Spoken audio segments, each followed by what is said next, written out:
अच्छा, तो आज हम शुरू करेंगे यहाँ से लिनक्स का चैप्टर 3 से लिनक्स का इंस्टॉलेशन।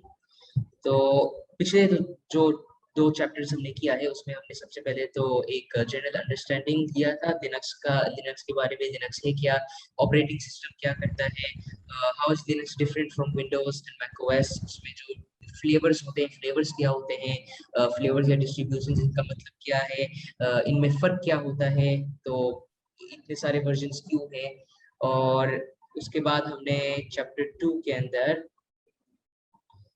लिनक्स का आर्किटेक्चर के बारे में पढ़ा था कि वो वर्क कैसे होता है, उसका कर्नल क्या होता है, यूजर स्पेस क्या होता है, कर्नल स्पेस क्या होता है, कर्नल स्पेस के क्या पार्ट्स होते हैं, यूजर स्पेस के क्या पार्ट्स होते हैं, और फिर लिनक्स के जो डिस्ट्रीब्यूशंस हैं उनके क्या क्या डिफरेंट क्राइटेरिया है जिसकी वजह से आप चूज कर सकते हो कि आपको कौन सा यूज करना है। और ये भी कुछ और पॉइंट्स बताए हैं कि अगर आप कंफ्यूज हो कि आपको कौन सा लिनक्स का डिस्ट्रीब्यूशन यूज करना है, तो यहाँ 3 पॉइंट्स बताए हुए हैं जिससे आप डिसाइड कर सकते हो या डिसीजन लेने में आसानी होगी।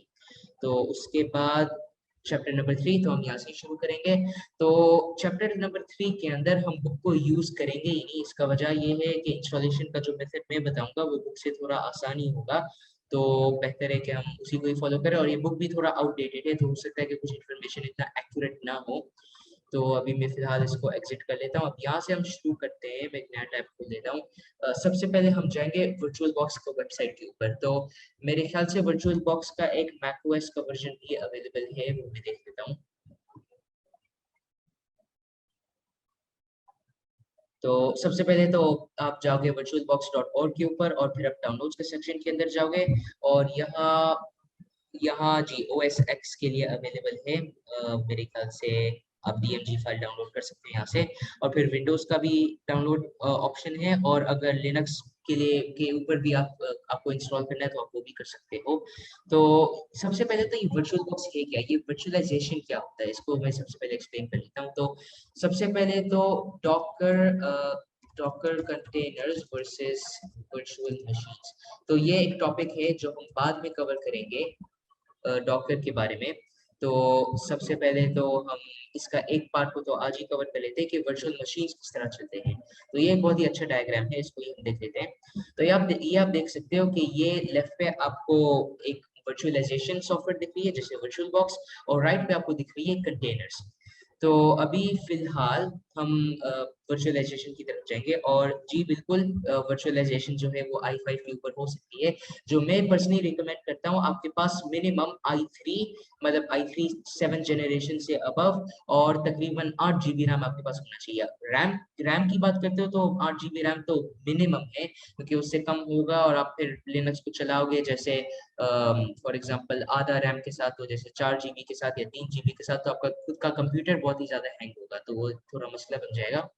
तो सबसे पहले तो हम यहाँ देख लेते हैं कि वर्चुअलाइजेशन जो है वो क्या होती है। तो यहाँ आप देख सकते हो एक इंफ्रास्ट्रक्चर लेयर है, उसके ऊपर एक हाइपरवाइजर लेयर है, और उसके ऊपर आपके पास 3 सेक्शंस बने हुए हैं। ईच सेक्शन के अंदर एक गेस्ट ओएस है, उसके अंदर बिन्स या लिब, तो ये भी हम देख लेंगे क्या है, और उसके ऊपर एप्लीकेशन। तो बेसिकली ये क्या है, तो अभी हम सिर्फ राइट को ही देख लेंगे। फिलहाल ये क्या, ये बेसिकली सबसे पहले तो आपका आता है इंफ्रास्ट्रक्चर। तो जिस कंप्यूटर या जिस सर्वर के ऊपर आप चला रहे हो वो कहलाता है आपका इंफ्रास्ट्रक्चर। फिर उसके बाद आता है आपका हाइपरवाइजर। तो ये जो आपका हाइपरवाइजर है ये एक स्पेशल सॉफ्टवेयर है, तो ये कोई हार्डवेयर का पीस नहीं है, ये एक सॉफ्टवेयर है जो आपके सारे रिसोर्सेस को सेपरेट रखता है वर्चुअल मशीन्स के लिए। तो वर्चुअल मशीन्स का एक्चुअल पर्पस ये है, या वो करता क्या है, कि आपके जितने भी कंप्यूटर रिलेटेड रिसोर्सेज है वो उसको, और जो वर्चुअल मशीन के रिसोर्सेज है उनको सेपरेट रखता है, बिल्कुल सेपरेट रख देता है। तो फॉर एग्जांपल अगर मैं अपना वर्चुअल मशीन को 4 GB रैम दे देता हूँ, और मेरे पास है टोटल 8, और मैं उसको फॉर एग्जांपल 100 GB स्टोरेज दे देता हूँ, तो मेरे पास टोटल 1 TB पड़ा हुआ है।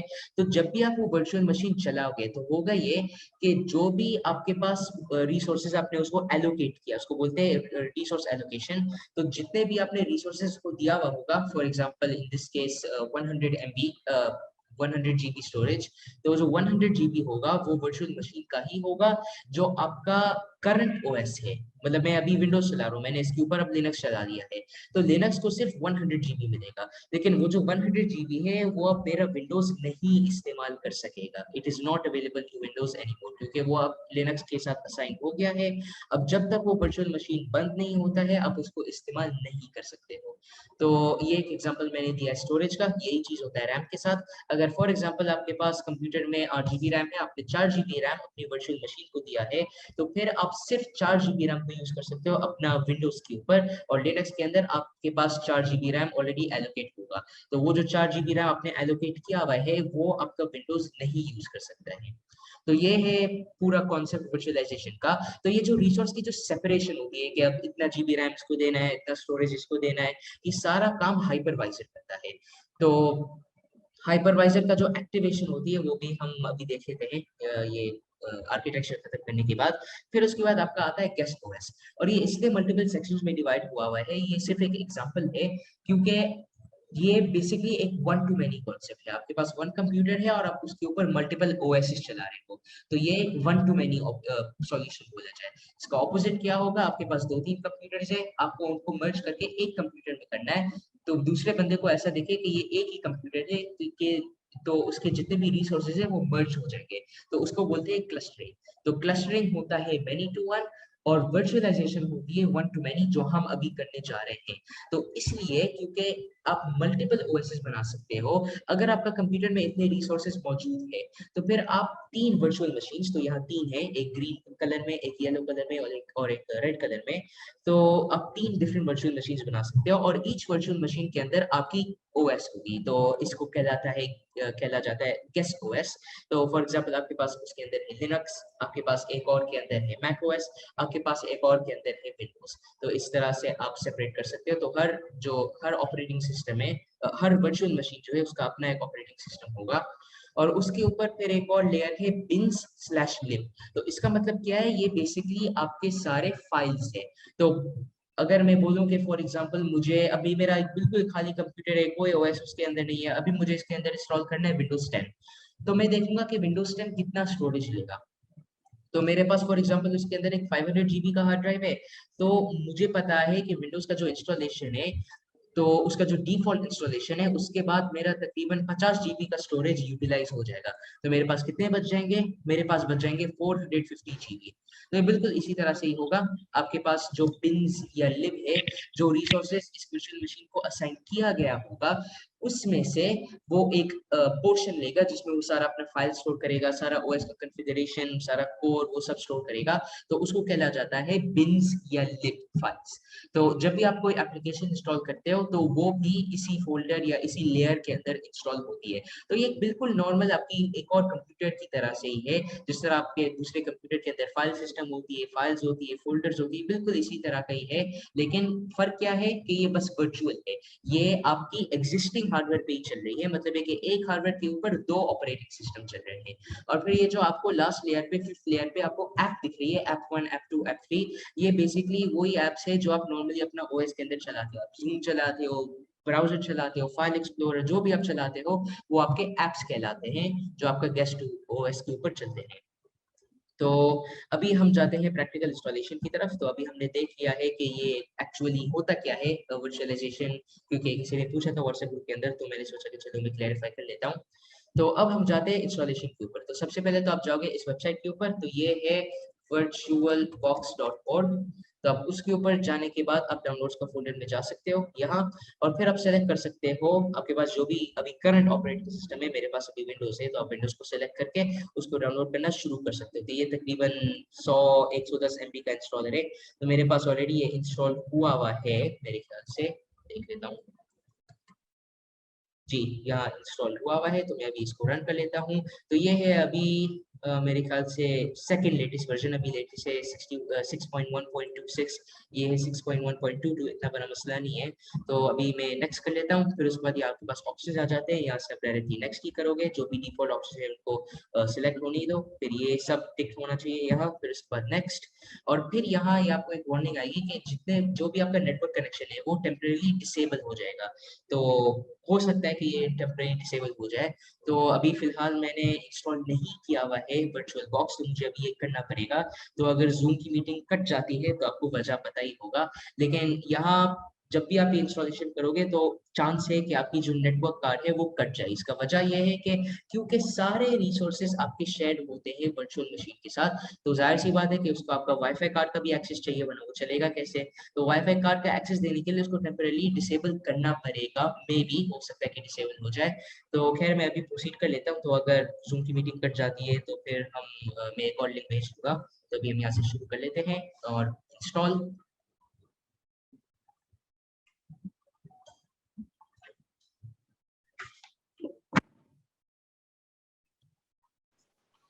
सर ये यूज भी जरा काइंडली बता दीजिएगा कि विंडोज को और वर्चुअल ये जो है लिनक्स को अगर हमने यूज करना हो तो वो किस तरह से करें।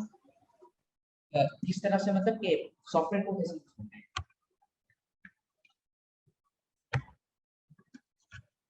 जी आपका मतलब है कि मतलब सॉफ्टवेयर को कैसे यूज करना है? जी सर। जी तो वो हम सर अभी देखेंगे। प्रैक्टिस कैसे करनी हो। जी। तो जैसे ही इंस्टॉल हो जाता है फिर उसके बाद हम एक एग्जांपल ही देखने वाले हैं। अच्छा तो मेरे ख्याल से इसका इंस्टॉलेशन हो गई है, तो मीटिंग तो अभी तक चल रहा है। तो शुक्र है कि रीस्टार्ट नहीं हुआ, लेकिन हो भी सकता है कि हो, तो इसलिए आप इंस्टॉल करते हुए ख्याल रखना, हो सकता है कि आपकी नेटवर्क कार्ड एकदम से बंद हो जाए। सर मैंने किया था इंस्टॉल तो रीस्टार्ट नहीं हुआ था। ये आपकी इंशाल्लाह मीटिंग खत्म नहीं होगी। ठीक है सही है। तो अब जो इंस्टॉल हो गई है तो आप देख सकते हो कि यहाँ अब मेरे पास वर्चुअल बॉक्स आ गया है। तो अभी मैं इसको फिलहाल हटा देता हूँ। अच्छा तो जब भी आप वर्चुअल बॉक्स को इंस्टॉल करोगे आपके पास इनिशियली ये वाली आउटपुट आएगी। तो आप देख सकते हो कि ये ब्लैंक स्क्रीन है, यहाँ लिखा हुआ है वेलकम टू वर्चुअल बॉक्स। तो अभी इसको इस्तेमाल करने का तरीका थोड़ा सा मुश्किल है कि इसमें बहुत सारे ऑप्शंस है, बहुत सारे सेटिंग्स है, एडवांस सेटिंग्स काफी सारे हैं, तो थोड़ा कंफ्यूजिंग है। तो जो भी स्टेप्स बोल रहा हूँ अभी फिलहाल उन पे ही रहते हैं, वरना फिर थोड़ा कंफ्यूजिंग हो जाएगा। सबसे पहले तो आप क्लिक करोगे आपके पास जो ये इंपोर्ट की बटन है, अगर आपके पास कोई OVA फाइल मौजूद है। OVA फाइल एक स्पेशल फाइल होती है जो आप डायरेक्टली इसके अंदर इंपोर्ट कर सकते हो एक वर्चुअल मशीन बनाने के लिए। लेकिन अगर आपके पास वर्चुअल OVA फाइल मौजूद नहीं है तो फिर आप यूज करोगे ISO फाइल। अच्छा ISO फाइल क्या होता है, मैं अभी जाता हूँ ubuntu.org के ऊपर।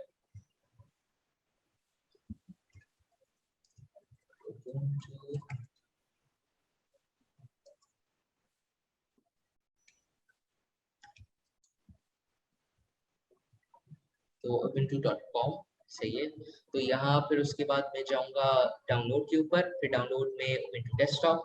और यहाँ जब भी आप ये डाउनलोड का बटन को क्लिक करोगे फिर यहाँ इंस्टॉल होना शुरू हो जाएगा एक ISO फाइल। तो आप देख सकते हो कि यहाँ लिखा हुआ है disc image file. Disc image file का फुल फॉर्म है ISO फाइल। ये यहाँ लिखा हुआ है डिस्क इमेज, लेकिन इसका एक और भी नाम है ISO.ISO।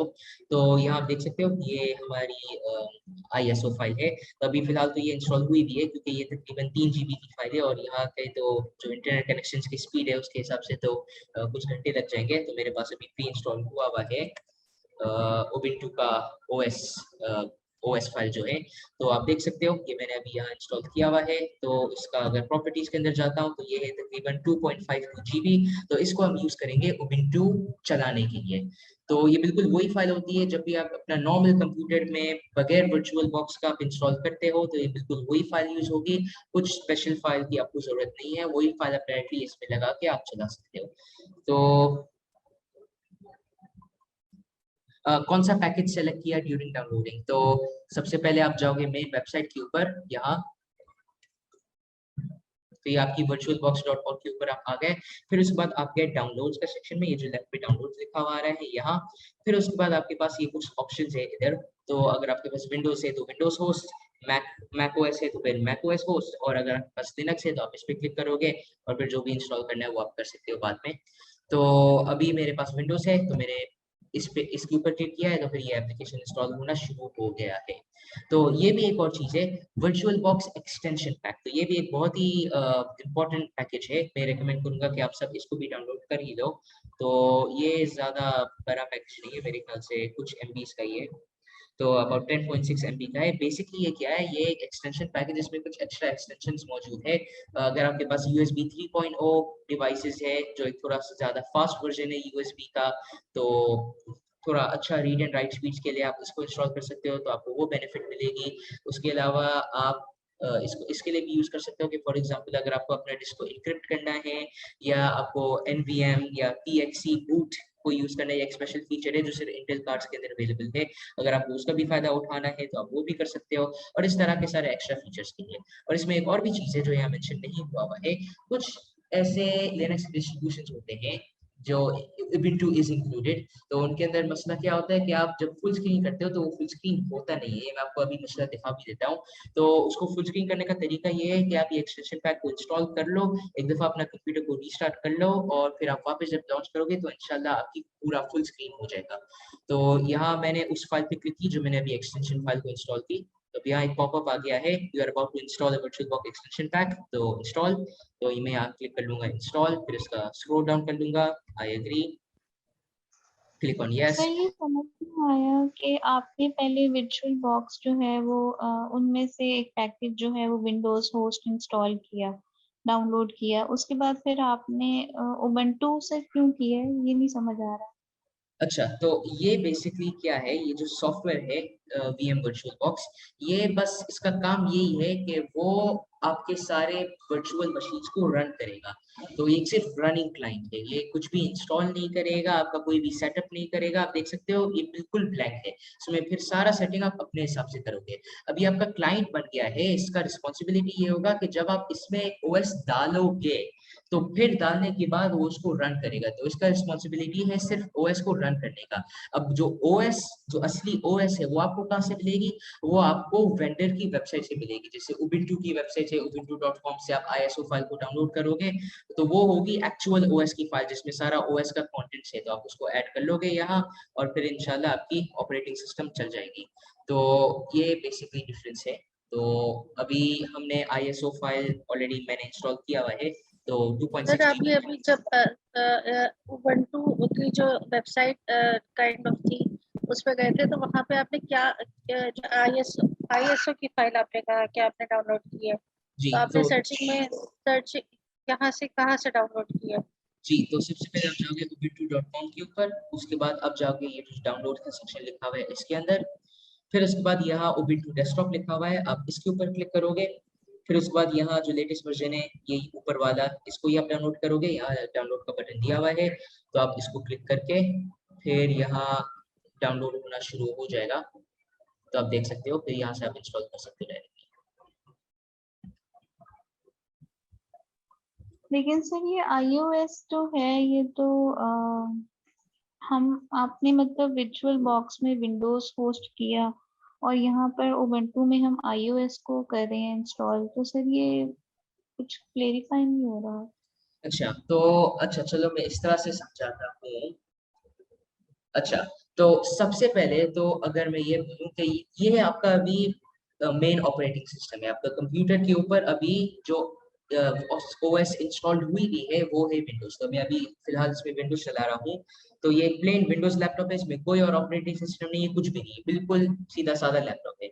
अब मैं क्या करूंगा कि मैं वर्चुअल बॉक्स को इंस्टॉल करूंगा। वर्चुअल बॉक्स क्या है, ये एक सिंपल सॉफ्टवेयर है जिसको आप यूज करके अपने वर्चुअल ऑपरेटिंग सिस्टम्स को चला सकते हो। तो ये जो सॉफ्टवेयर है इसको जब आप डाउनलोड करोगे तो ये बिल्कुल खाली होगी इसी तरीके से ही, इसमें अभी फिलहाल कोई OS ऐड नहीं हुआ है। तो ये बस अभी एप्लीकेशन आपकी डाउनलोड हो गई है, लेकिन इसके अंदर कुछ है नहीं। तो ये भी मैं आपको इस तरह से डिस्क्राइब कर सकता हूँ, फॉर एग्जांपल कि आपने ऑफिस को डाउनलोड की, माइक्रोसॉफ्ट ऑफिस को, तो जब आप उसको खोलोगे तो जाहिर सी बात है सब खाली होगी। आपने कभी पहली दफा इंस्टॉल किया अपना कंप्यूटर के अंदर, कोई रीसेंट फाइल्स नहीं है, कोई कुछ भी नहीं है, तो जाहिर सी बात है कि आपको एक फाइल बनानी पड़ेगी, फिर उसको सेव करनी पड़ेगी, तो जाके आपका रीसेंट फाइल्स के अंदर आ गया। तो ये बिल्कुल ऐसी चीज है। मैंने अभी सिर्फ एक ब्लैंक इंस्टॉलेशन किया है इस सॉफ्टवेयर का वर्चुअल बॉक्स के नाम से। अभी मैंने इसमें कोई विंडोज ऐड नहीं किया है, कोई लिनक्स ऐड नहीं किया है, कोई मैकओएस ऐड नहीं किया है, ये बिल्कुल खाली है। तो ऐड करने के लिए मुझे वो OS का फाइल तो लेना पड़ेगा जिसमें सारा कोड है। अब ये तो चलो 100 MB की एक सॉफ्टवेयर इंस्टॉल हो गई है जो सारे OS को हमारा मतलब चलाएगा, लेकिन जो हमारी असली ओएस है वो कहाँ से मिलेगी, वो हमें इस वेबसाइट के ऊपर जाके डाउनलोड करनी है और फिर हम इस सॉफ्टवेयर के अंदर लगाएंगे ताकि हम उसको चला सके, क्योंकि ये अभी सिर्फ एक प्लेन सॉफ्टवेयर है, इसके अंदर अभी कोई भी कोड नहीं मौजूद है, कोई भी ऑपरेटिंग सिस्टम नहीं मौजूद है। तो उसको इंपोर्ट करने के लिए हमें वो ऑपरेटिंग सिस्टम जाहिर सी बात है डाउनलोड तो करनी ही पड़ेगी। फिर डाउनलोड करने के बाद हम इसको इसके साथ मतलब इस सॉफ्टवेयर के अंदर डाल सकते हैं और फिर उसके बाद हम इसको चला सकते हैं। तो ये एक 2 पार्ट प्रोसेस है। सबसे पहले तो आप ये सॉफ्टवेयर डाउनलोड करोगे जो आपकी वर्चुअल मशीन चलाएगी, लेकिन फिर आपको आपकी असली वर्चुअल मशीन इटसेल्फ को डाउनलोड करनी पड़ेगी जो आपका ISO फाइल कहलाता है।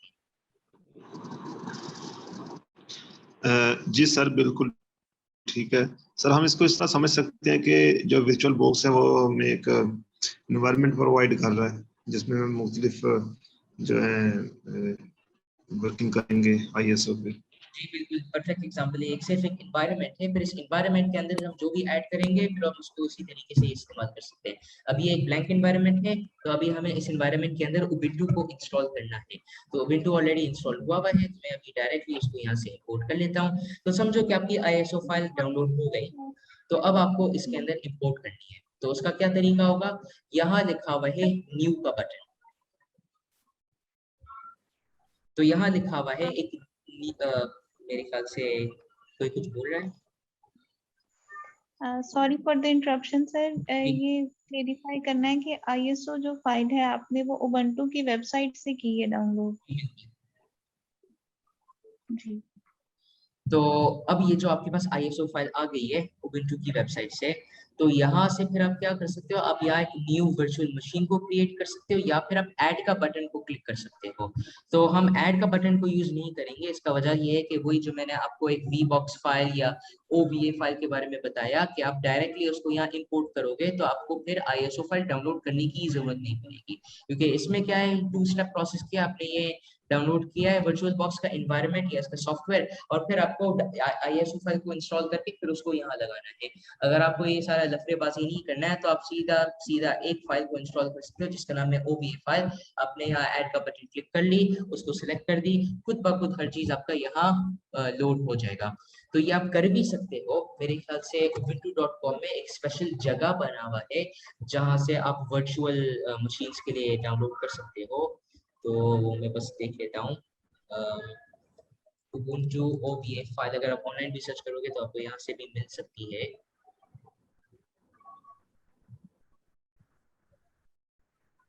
तो यहाँ पे आप देख सकते हो ये एक 1.9 GB का एक OVA फाइल यहाँ दिया हुआ है। तो ये है उबुंटू वर्जन 14.04, बहुत ही पुराना है, लेकिन ये आप जाके मेरे ख्याल से कहीं आप यहाँ ढूंढ सकते हो।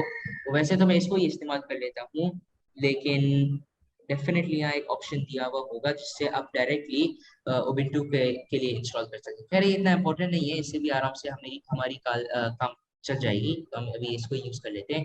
तो सबसे पहले तो आप न्यू का बटन को क्लिक करोगे, फिर उसके बाद यहाँ आप जाओगे, आप लिखोगे उबुंटू लिनक्स या जो भी आपको नाम रखनी है। तो आप देख सकते हैं कि इसने खुद ब खुद डिटेक्ट कर लिया कि आप कौन सा OS को यूज कर रहे हो, तो उसने ऑटोमेटिकली सेलेक्ट कर लिया लिनक्स और 64-बिट सिस्टम, तो हम इसको ही रख लेंगे। फिर उसके बाद हम क्लिक करेंगे नेक्स्ट, और ये जो आपका फाइल है इसको डिफॉल्ट ही रहने दो। तो फिर हम क्लिक करेंगे नेक्स्ट। उसके बाद आपका GB आता है। तो इस कंप्यूटर के अंदर अगर मैं अपना कंट्रोल पैनल के अंदर जाता हूँ तो मैं आपको अपना कंप्यूटर का जरा स्पेक्स दिखा देता हूँ। तो सिस्टम एंड सिक्योरिटी सिस्टम, तो इसके अंदर अभी मेरे पास एक i7-9750H का चिप लगा हुआ है, मतलब एक i7 9 Gen का चिप लगा हुआ है। मेरे पास इसमें 16 GB रैम है और एक 64-बिट ऑपरेटिंग सिस्टम है। तो इन तीनों चीजें को याद रखते हुए हम यहाँ सारा सेटिंग्स कर सकते हैं। तो समझो कि मुझे अभी 4 GB का एक ऑपरेटिंग सिस्टम बनानी है। वैसे तो मैं 8 GB करता, अगर मैं ऐसी करता तो मैं 8 GB का करता, लेकिन क्योंकि फिर मेरे पास इस कंप्यूटर में सिर्फ 8 GB ही बच जाता, तो ऐसा ना हो कि वर्चुअल मशीन की वजह से अब जूम भी फिर लैग करने लगे और फिर क्लास में भी कोई मसला हो। वैसे 4 GB मोर देन इनफ है अभी फिलहाल के यूज केसेस के लिए। अगर आप कोई डीप लर्निंग या ऐसा कुछ कर रहे हो तो फिर तो मैं सीधा सीधा यही रिकमेंड करूंगा कि आप यूज बूट करो अपनी मशीन को, क्योंकि फिर आपको तकरीबन जितना हो सके आपको रैम असाइन करनी चाहिए। तो अगर आप असाइन कर लोगे तो फिर आपकी असली कंप्यूटर फंस जाएगी। तो उसमें फिर यही बेहतर होगा कि आप यूज बूट कर लो आगे जाके। खैर अभी हम अपना रैम को स्पेसिफाई कर रहे हैं। तो अभी है 1024 MB। अब आपको पता होना चाहिए कि 1024 MB होता है 1 GB इक्विवेलेंट। तो यहाँ लिखा हुआ है 16,384 MB, तो इसका मतलब है 16 GB। तो आप इसमें से सेलेक्ट कर सकते हो इसका मल्टीपल करके। तो 1024 मतलब है कि 1 GB, तो 2048 का मतलब है 2 GB, और फिर 4096 का मतलब है 4 GB। तो इस तरह से तो अभी हम 4096 को ही सिलेक्ट करेंगे मेरे ख्याल से। जी, तो हम अभी 4096 को ही सिलेक्ट कर लेते हैं। तो मतलब इसका मतलब है 4 GB, तो मैं बीच में 4 GB रैम सेलेक्ट कर रहा हूँ। तो फिर हम क्लिक करेंगे नेक्स्ट। फिर इसके बाद यहाँ आपका आता है आपका वर्चुअल हार्ड डिस्क। अभी मैंने समझाया था कि सारे आपकी चीजें वर्चुअल होंगे, इसलिए जो आप 4 GB रैम स्पेसिफाई कर रहे हो तो ये आपकी वर्चुअल मशीन को जाएंगी। मतलब है कि आप फिर वो 4 GB रैम को इस्तेमाल नहीं कर सकते हो आपका डिफॉल्ट ऑपरेटिंग सिस्टम के ऊपर। तो अभी हम लिनक्स इंस्टॉल करने जा रहे हैं, लेकिन इसका डिफॉल्ट ऑपरेटिंग सिस्टम है विंडोज। तो आप फिर विंडोज में कुछ इस्तेमाल नहीं कर सकते। तो इसी तरह से आप हार्ड डिस्क के लिए भी अभी स्टोरेज असाइन कर रहे हो जो आप नहीं यूज कर सकोगे जब वर्चुअल बॉक्स चल रहा होगा। तो यहाँ आप क्लिक करोगे create a virtual hard disk now. तो फिर उसके बाद यहाँ रिकमेंडेड साइज 10 GB दिया हुआ है, तो यहाँ हम अभी स्पेसिफाई कर सकते हैं create a virtual hard disk. Create का बटन दबाएंगे, फिर उसके बाद हार्ड डिस्क का फाइल मैं रिकमेंड करूंगा VDI, मतलब एक वर्चुअल बॉक्स डिस्क इमेज। फिर नेक्स्ट। फिर उसके बाद यहाँ डायनामिकली एलोकेटेड या फिर फिक्स्ड साइज। डायनामिकली एलोकेटेड का मतलब है कि ये उतना ही स्पेस यूज करेगा आपका हार्ड ड्राइव पे जो जितना उसको जरूरत होगी। तो फिक्स साइज का मतलब है कि ये बस एक फिक्स साइज लेगा आपसे, चाहे वर्चुअल मशीन में इतना कंजम्पशन हो रहा हो या नहीं हो रहा हो। फॉर एग्जांपल एक फिक्स 10 GB लेगा, तो जब वो ऑन हुआ होगा, चाहे वो इस्तेमाल कर रहा हो या नहीं कर रहा हो, आपके पास विंडोज पे उस 10 GB का एक्सेस नहीं रहेगी। लेकिन डायनामिकली एलोकेटेड का मतलब ये है कि अगर OS आपका फॉर एग्जांपल सिर्फ 2 GB को इस्तेमाल कर रहा है, जबकि आपने इसको दिया है 10 GB, तो वो जो बाकी के 8 GB है वो आपके विंडोज के ऊपर रहेंगे, आप उसको इस्तेमाल कर सकते हो, पूरा ब्लॉकआउट नहीं हो जाएगा। तो इसलिए मैं रिकमेंड करूंगा, स्पेशली अगर किसी के पास थोड़ा एक वीक सिस्टम है जो इतना पावरफुल ना हो, स्पेशली उनके लिए डायनामिकली एलोकेटेड ही सही रहेगा। तो अभी हम इसको ही सिलेक्ट कर लेते हैं। लेकिन ये भी नोट करने की बात है कि जो आपने मैक्सिमम साइज स्पेसिफाई किया है फॉर एग्जांपल 10 GB, ये उससे ज्यादा क्रॉस नहीं होगा डायनामिकली एलोकेटेड के अंदर। फिर वो आपको एरर दिखाएगा कि आपके पास इनफ स्टोरेज नहीं है। तो फिर आप सेटिंग्स में जाके इस लिमिट को आप बढ़ा सकते हो अगर चाहो तो। अच्छा, तो अब यहाँ हम लिमिट स्पेसिफाई करेंगे। तो मेरे पास अबाउट 1.256 टेराबाइट्स है। तो अभी उसमें से मैंने कुछ यूज भी नहीं किया है, बहुत ही कम यूज करता हूँ इस लैपटॉप को। तो काफी सारा स्टोरेज यहाँ मौजूद है, आप देख सकते हो। तो मैं अभी इसको असाइन कर लेता हूँ 100 GB। तो यहाँ से फिर हम क्लिक करते हैं क्रिएट। तो अब ये आपकी बन गई है वर्चुअल मशीन। लेकिन अभी तक हमने कुछ भी ISO फाइल के साथ नहीं किया है, इसलिए अगर आप अभी स्टार्ट करने जाते हो तो इस तरह से स्टार्ट किया जाता है वर्चुअल बॉक्स के ऊपर वर्चुअल मशीन। आपने स्टार्ट का बटन को प्रेस की तो अभी यहाँ से शुरू हो रहा है। तो फिर यहाँ आपके पास ऑप्शन आएगा सेलेक्ट अ स्टार्टअप डिस्क। तो आप देख सकते हो कि यहाँ अभी फिलहाल एम्प्टी लिखा हुआ है, क्योंकि आपने OS ही नहीं डाला है इसके अंदर। आपने सिर्फ इसमें स्पेसिफाई किया है कि हाँ मुझे एक OS बनानी है विंडोज लिनक्स के नाम से, लेकिन वो जो ISO फाइल, वो जो कोड है, जो असली कोड से आपकी OS चलेगी, वो तो आपने कहीं लगाया ही नहीं है। तो इसलिए ये आपका स्टार्टअप डिस्क कहलाता है। तो अभी कुछ लगा हुआ ही नहीं है, तो इसलिए फिर मुझे कैंसिल ही क्लिक करना पड़ेगा। तो अभी मैं अपना OS को फिलहाल स्टार्ट नहीं कर सकता हूँ। Fail to open a session for virtual machine, और इसका यही एरर कोड यहाँ दिया हुआ है। तो यहाँ 8 GB रैम पे आराम से आपकी चल सकती है वर्चुअल मशीन, स्पेशली लिनक्स। अगर आप विंडोज चला रहे हो तो फिर उसमें फिर भी थोड़ी लैगिंग होगी, थोड़ा मसला होगा, लेकिन लिनक्स के लिए तो वाकई में 1 या 2 GB रैम भी काफी हो जाता है। लेकिन वैसे तो मैं रिकमेंड करूंगा कि आपके पास कम से कम भी 4 या 8 GB रैम हो, तो फिर वो बहुत ही अच्छा चलेगा और आप थोड़े कॉम्प्लिकेटेड यूजेस के लिए इस्तेमाल कर सकते हो। तो कल की जो क्लास की रिकॉर्डिंग है वो मैं भूल गया था अपलोड करना। असल में एक तो भूल गया था, और दूसरा जो मेरा एडिटिंग सॉफ्टवेयर है इसमें थोड़ा मसला आ रहा था। तो आज सुबह मैं जनरली एडिटिंग का काम करने की कोशिश कर रहा था, लेकिन कुछ हुआ नहीं। तो अभी मैं इंशाल्लाह आज रात देख लेता हूँ, मैंने उस मसले को रिजॉल्व कर लिया है। तो आज रात में कोशिश करूंगा कि मैं दोनों वीडियोस को भी अपलोड कर लूँ। तो यहाँ से हम कैसे ऐड करेंगे इस ISO फाइल को। तो सबसे पहले तो हम यहाँ इस वर्चुअल मशीन को सेलेक्ट करके हम सेटिंग्स के अंदर जाएंगे। फिर सेटिंग्स के अंदर बहुत सारे ऑप्शंस है। मैं यही बोल रहा था कि इसमें इतने सारे ऑप्शंस है कि बंदा बहुत ही आसानी से कंफ्यूज हो जाता है। आप देख सकते हो कि बहुत ही सारे ऑप्शंस है इधर। अभी फिलहाल सिर्फ और सिर्फ उन्हीं चीजों को ही टच करेंगे जिनकी हमें जरूरत है। तो यहाँ से हम जाएंगे जी। कोई कुछ बोल रहे? Sorry for the interruption sir, मैं कह रही हूँ कि आप ISO फाइल जो है वो डायरेक्ट इधर ऐड करना बता दें। जी बिल्कुल, ये अभी बता रहा हूँ। तो आप सेटिंग्स के अंदर जाके इसको सेलेक्ट करके आप सेटिंग्स में जाओगे, फिर यहाँ से आपके पास ये बहुत सारे ऑप्शंस हैं, तो आप जाओगे स्टोरेज का ऑप्शन के अंदर। अब स्टोरेज के अंदर आपके पास ये दो चीजें आते हैं। सबसे पहले आपके पास आता है IDE, फिर उसके बाद आपके पास आता है SATA। तो मैंने एक वॉइस रिकॉर्डिंग के अंदर किया था ग्रुप में कि ये जितने भी चीजें वैसे तो बहुत कॉम्प्लिकेटेड लगती है, लेकिन एक दफा आप समझ सको कि ये चीजें है क्या अंडर द हुड, मतलब इसका एक्चुअल मतलब क्या है, ये PIIX4 ये सब क्या है, तो फिर आपकी नॉलेज भी बढ़ेगी और फिर आप इस सॉफ्टवेयर को यूज भी कर सकते हैं। क्योंकि एक बात तो डेफिनेटली एक फैक्ट है कि वर्चुअल बॉक्स बहुत कस्टमाइजेबल है, मतलब बहुत ही ज्यादा। आप इसमें तकरीबन कुछ भी कर सकते हो अपना OS के साथ। लेकिन VMware पर्पसफुली सिंपल बना हुआ है, ये बिगिनर्स के लिए बना हुआ है, तो इस वजह से उसमें फीचर्स भी वैसे कम है और आप उसके लिए पे भी कर रहे हो, जबकि ये बिल्कुल फ्री है और इसमें फीचर्स भी ज्यादा है। बस थोड़ा लर्निंग कर्व का थोड़ा मसला है, लेकिन अगर हम क्लास में कर ही रहे हैं तो वैसे इसका ज्यादा फायदा है यूज करने का। तो अब यहाँ स्टोरेज में हमारे पास एक कंट्रोलर SATA और कंट्रोलर IDE। तो आप इसके अंदर देख सकते हो आपकी SATA केबल वो केबल होती है आपकी असली CPU के अंदर, मैं आपकी फिजिकल कंप्यूटर की बात कर रहा हूँ, जहाँ आपकी हार्ड ड्राइव प्लग इन होती है। तो इसमें आप देख सकते हो मेरी 100 GB की हार्ड ड्राइव यहाँ प्लग इन हुई हुई है। ये सब वर्चुअल है, ये कोई असली हार्ड ड्राइव प्लग इन नहीं हुआ हुआ है, लेकिन ये सब एक वर्चुअल फॉर्मेट में बना हुआ है ताकि बंदे को समझ आए यहाँ वो सारी चीजें को एडजस्ट कर सके इस तरह का फॉर्मेट में। लेकिन हर चीज वर्चुअल हो रहा है, हर चीज सॉफ्टवेयर है। तो यहाँ आपके पास है उबुंटू लिनक्स का VDI। तो VDI मतलब एक है वर्चुअल डिस्क इमेज, तो ये वही हार्ड ड्राइव है, वर्चुअल हार्ड ड्राइव जो मैंने बनाया है 100 GB का। लेकिन हम OS लगाएंगे इधर कंट्रोलर IDE के अंदर, यहाँ हम लगाएंगे अपना OS का एक्चुअल जो इमेज है, उसको बोलते हैं ऑप्टिकल ड्राइव। तो यहाँ से हम सेलेक्ट करेंगे, ये आपको एक प्लस का बटन दिखता है, एड्स न्यू स्टोरेज कंट्रोलर, हम इसको क्लिक सॉरी हम यहाँ इसको क्लिक करेंगे तो यहाँ आप कर सकते हो रिमूव अटैचमेंट। तो इसको रिमूव करने के बजाय एक ज्यादा आसान ऑप्शन है, आप इसके अंदर गए कंट्रोलर IDE के अंदर, आपके पास यहाँ दो ऑप्शन है, adds optical drive, adds hard drive.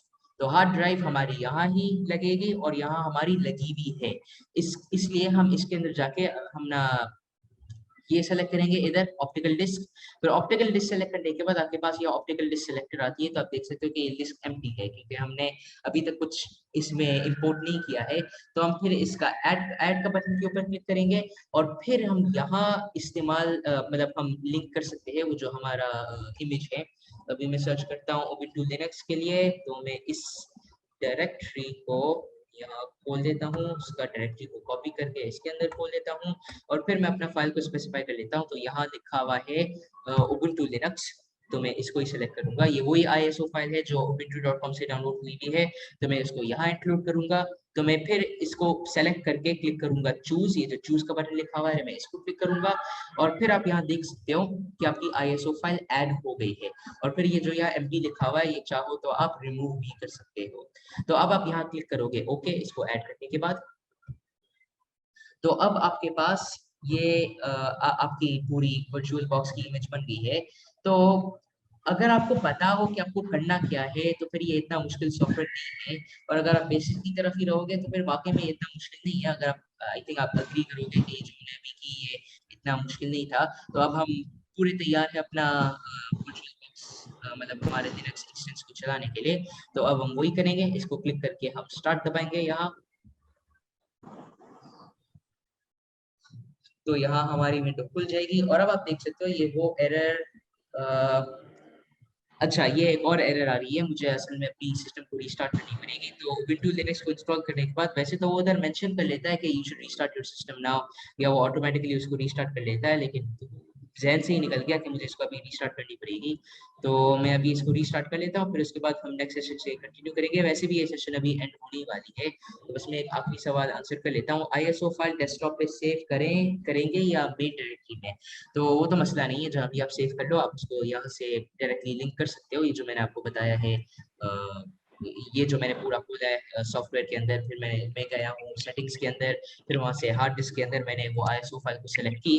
तो जहाँ भी जो भी डायरेक्टरी के अंदर हो वो मसला नहीं है, लेकिन मैं आपको रिकमेंड करूंगा कि जिस डायरेक्टरी में से आप सेलेक्ट कर रहे हो आप उसको उधर ही रहने दो, आप उसको ज्यादा हटाओ नहीं, वरना हो सकता है कि वो उस ISO फाइल को लूज कर ले, तो फिर आपको वापस उसको ढूंढ के लिंक करना पड़ेगा, तो ऐसा हो सकता है। तो बेहतर है कि आप एक ही जगह पे उसको रखो, तो आप फाइनल जगह पे उसको रख के फिर आप उसको ऐड कर लो। तो ISO 32 बिट लेटेस्ट करें डाउनलोड। तो वैसे तो मैं रिकमेंड करूंगा 64 बिट को डाउनलोड करो, वैसे भी ज्यादा आजकल चलता है, आजकल कोई 32 बिट को यूज नहीं करता है, बहुत ही पुराना चीज हो गया है, तो मैं तो रिकमेंड करूंगा आप 64 ही इंस्टॉल करो। लेकिन अगर आपकी कंप्यूटर जो है, इसलिए मैंने बोला था कि इस सेटिंग्स का ये स्क्रीन बहुत इंपॉर्टेंट है, सेटिंग सिस्टम इंफॉर्मेशन। तो यहाँ अगर आप जाते हो आप सारा सिस्टम इंफॉर्मेशन को देख सकते हो, तो ये बहुत ही ज्यादा इंपॉर्टेंट है। आपका ये जो यहाँ लिखा हुआ होता है 64 बेस्ड पीसी, मतलब है कि ये 64 बिट का कंप्यूटर है। अगर आपकी 64 बिट की कंप्यूटर है तो फिर आपको इंस्टॉल करनी चाहिए 64 बिट का लिनक्स ऑपरेटिंग सिस्टम। लेकिन अगर आपके पास 32 बिट सिस्टम है तो फिर आपको इंस्टॉल करनी चाहिए 32 बिट का लिनक्स ऑपरेटिंग सिस्टम, वरना मसले खड़े हो सकते हैं। तो ये मैं आपको रिकमेंड करूंगा। तो अभी तो हमारी मीटिंग खत्म होने वाली है, तो अभी मैं इसको बंद करके फिर एक और लिंक सेंड कर लेता हूँ इसको रिस्टार्ट करने के बाद।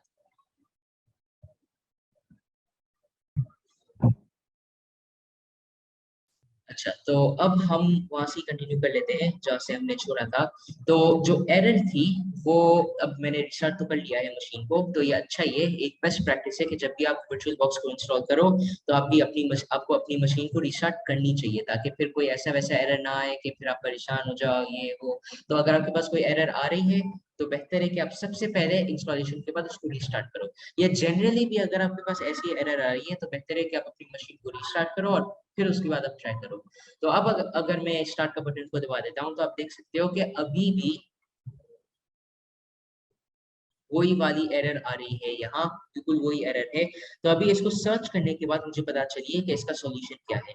अब यहाँ एक बात आती है, आप ये देख सकते हो ये इसका सॉल्यूशन है, लेकिन एक बात है, अगर फॉर एग्जांपल मैं नहीं होता या आप ये खुद से कर रहे होते, आपके पास ये एरर आती, तो आप इस मसले को कैसे रिजॉल्व करते हैं? इसका कोई रिजॉल्व करने का मसला तो होना चाहिए ना, मतलब कोई सॉल्यूशन तो होना चाहिए, वरना आप इस मसले को अगर रिजॉल्व नहीं करोगे तो फिर आप अपनी वर्चुअल मशीन को चला ही नहीं सकते हो। तो इसका मैं आपको एक बहुत ही सिंपल तरीका बताता हूँ कि प्रोग्रामिंग में भी और आईटी में भी प्रॉब्लम सॉल्विंग बोलते हैं। प्रॉब्लम सॉल्विंग कैसे करते हैं? Very simple. सबसे पहले अब मैं इसको फिर से चला लेता हूँ, फिर से इसका एरर देख लेते हैं कि इसका एरर क्या आ रही है। तो आप देख सकते हो ये है उसकी error, fail to construct device USB EHCI। तो ये उसकी मेन एरर है। तो आपने सीधा सीधा इसको कंट्रोल सी करने के बाद आप अपनी वेब ब्राउजर पे गए और आपने सीधा सीधा बस एरर को, चाहे प्रोग्रामिंग कर रहे हो चाहे कोई और एरर आया, आपने सीधा सीधा बस उसको कॉपी पेस्ट करके ब्राउजर में डाल दिया और आपने एंटर दबा दी। तो फिर आप इसमें बहुत सारे लिंक्स देख सकते हो। तो आप हर वक्त ऊपर से ही शुरू करोगे, तो ये जो पहला लिंक आ रहा है इसको आपने खोला और आपने इसको गौर से पढ़ा कि इसके अंदर क्या क्या लिखा हुआ है। तो ये वही लिंक है जो मैंने अभी यहाँ खोला हुआ है। तो यहाँ लिखा हुआ है solve fail to open a session for the virtual machine. तो यहाँ सॉल्व है, तो क्या लिखा हुआ है उसने बिगिनिंग में, I ended up solving this myself, we change the USB 2.0 to USB 1.1। तो इसका मतलब क्या है, अगर मैं अपना वर्चुअल बॉक्स के ऊपर फिर से जाता हूँ और मैं सेटिंग्स के अंदर जाता हूँ, तो यहाँ अगर हम जाते हैं USB के अंदर, यहाँ हमारे पास कुछ ऑप्शंस अवेलेबल है, USB 3.0, USB 2.0 और USB 1.1। तो ये USB के वर्जन कहलाते हैं। कुछ लोगों को पता होगा कि USB 3 जो है वो आजकल सबसे इन है, सबसे ज्यादा फास्ट है, सबसे ज्यादा अच्छा है, लेकिन हर कंप्यूटर में होता नहीं है। बल्कि जो कंप्यूटर्स अभी लेटेस्ट आए, जैसे मेरा कंप्यूटर है उसमें मेरे ख्याल से 2 USB 3.0 पोर्ट्स है और एक USB 2.0 पोर्ट है। तो इसलिए है क्योंकि मैंने ये कंप्यूटर 2019 में ही लिया था, उसको तकरीबन 1.5 साल हो रहे हैं, तो काफी नया है। तो इस वजह से इसमें USB 2.0 या 3.0 का सपोर्ट है। लेकिन सपोर्ट होना और वर्चुअल बॉक्स के साथ चलाना बिल्कुल अलग बात है, क्योंकि लिनक्स के अंदर जो है अभी तक 3.0 और बल्कि 3.0 भी नहीं 2.0 दोनों की अभी प्रॉपर सपोर्ट नहीं आई है। तो इसमें आपको क्या करना पड़ता है, यहाँ बाय डिफॉल्ट USB 2.0 सेलेक्ट हुई भी होती है, क्योंकि 1.1 जो है वो अब इतना पुराना हो गया है कि अब कोई इस्तेमाल ही नहीं करता है। तो इसमें तो आपको फिर 1.1 ही सिलेक्ट करना पड़ेगा, क्योंकि अगर ये नहीं चल रहा है तो फिर आपको 1.1 ही इस्तेमाल करना पड़ेगा। तो मैं 3 को सिलेक्ट करके देख लेता हूँ कि क्या होता है, ये भी हम देख ही लेते हैं।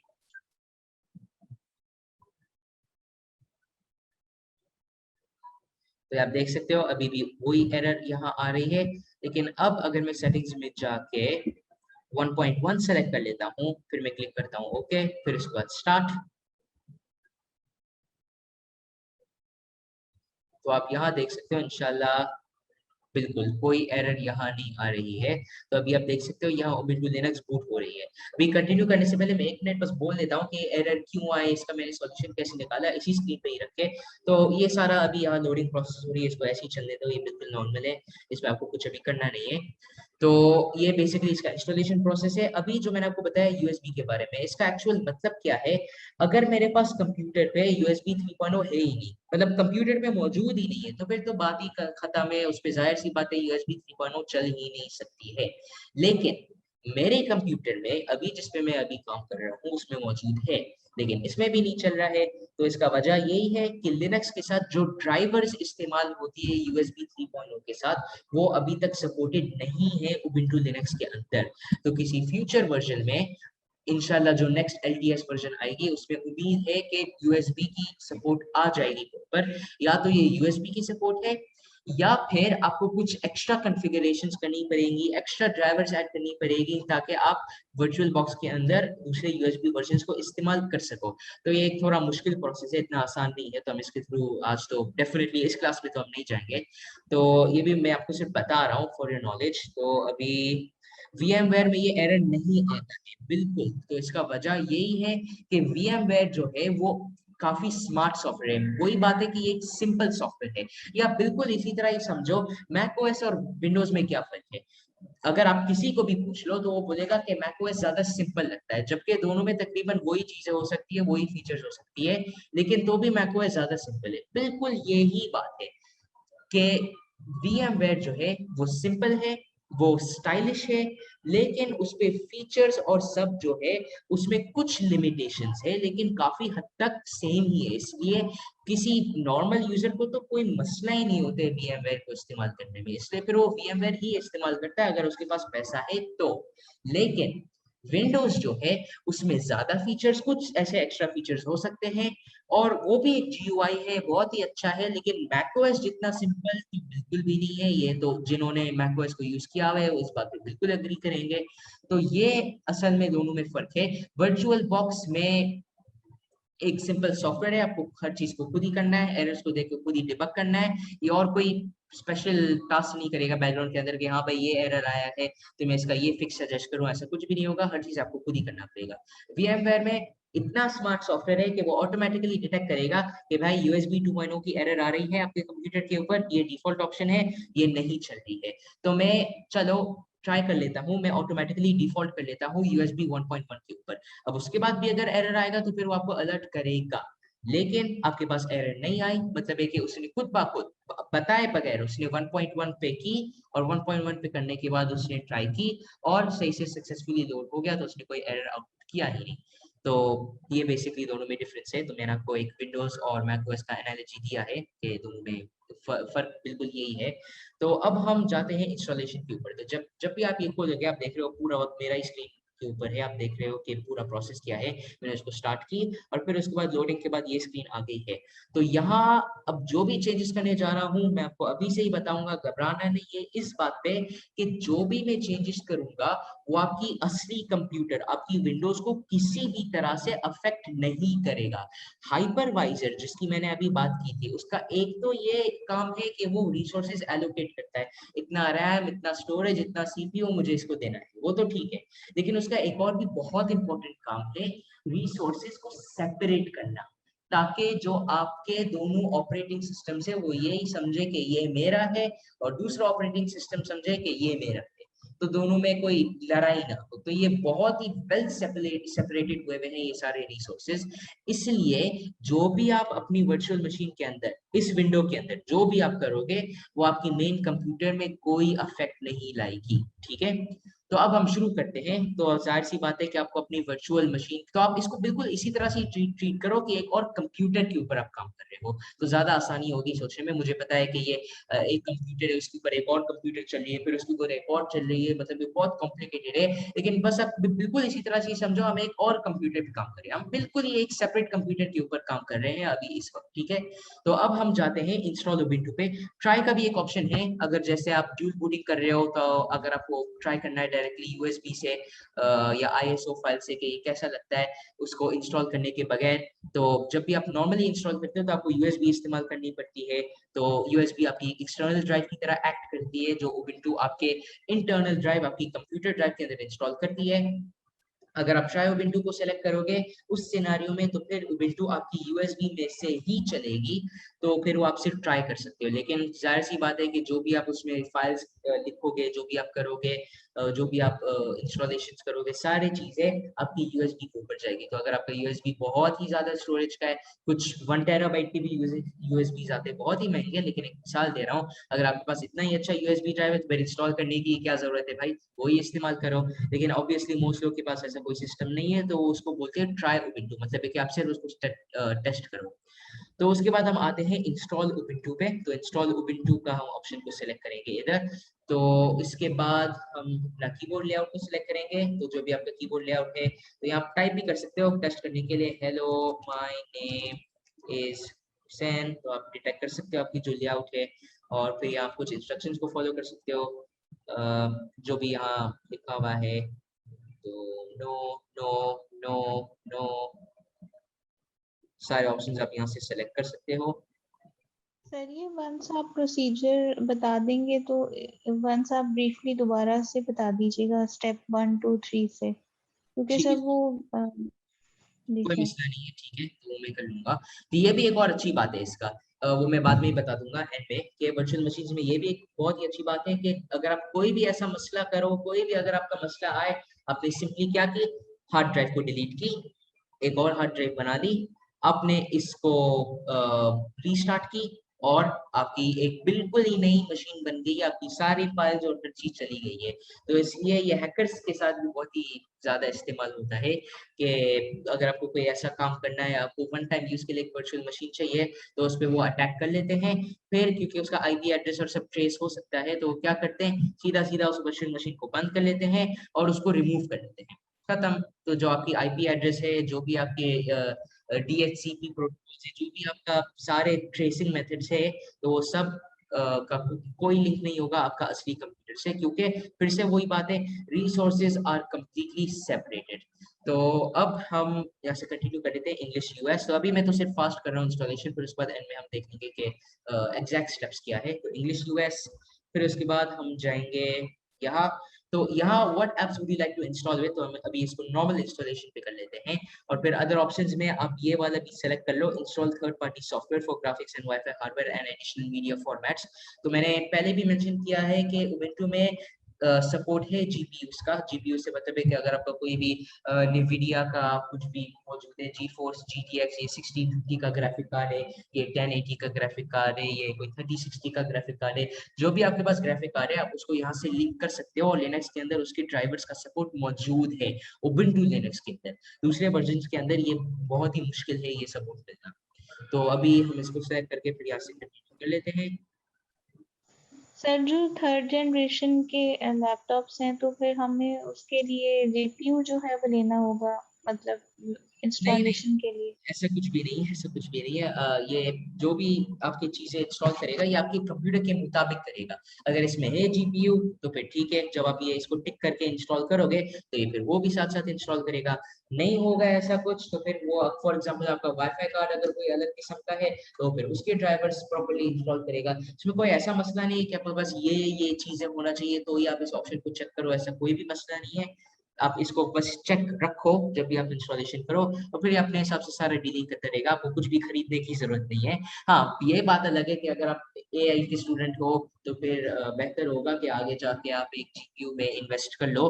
बहुत ही अच्छा होने की भी जरूरत नहीं है, लेकिन एटलीस्ट जैसे 1650 है मेरे पास अभी इस कंप्यूटर में, 1650 है, या कोई आपने थोड़ा ज्यादा पैसे हो तो आपने 2080 ले ली, या कोई ऐसा जीपीयू लेना थोड़ा बेहतर होगा।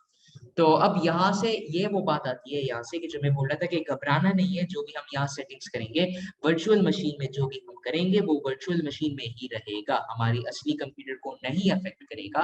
तो यहाँ मैं इसको सेलेक्ट करूंगा erase disk and install Ubuntu. ये आपका विंडोज को नहीं उड़ाएगा, ये सिर्फ और सिर्फ आपकी इस डिस्क को रीसेट करके इसी वर्चुअल डिस्क के अंदर उबुंटू इंस्टॉल करेगा, बस और कुछ नहीं होगा। तो मैं भी इस पर क्लिक कर लेता हूँ इंस्टॉल नाउ। तो यहाँ हो रहा है, आ रहा है ये चीज, right the changes to disk, तो आप यहाँ करोगे कंटिन्यू। तो ये जो आपकी वर्चुअल डिस्क है ये पूरा आपका फॉर्मेट हो जाएगा।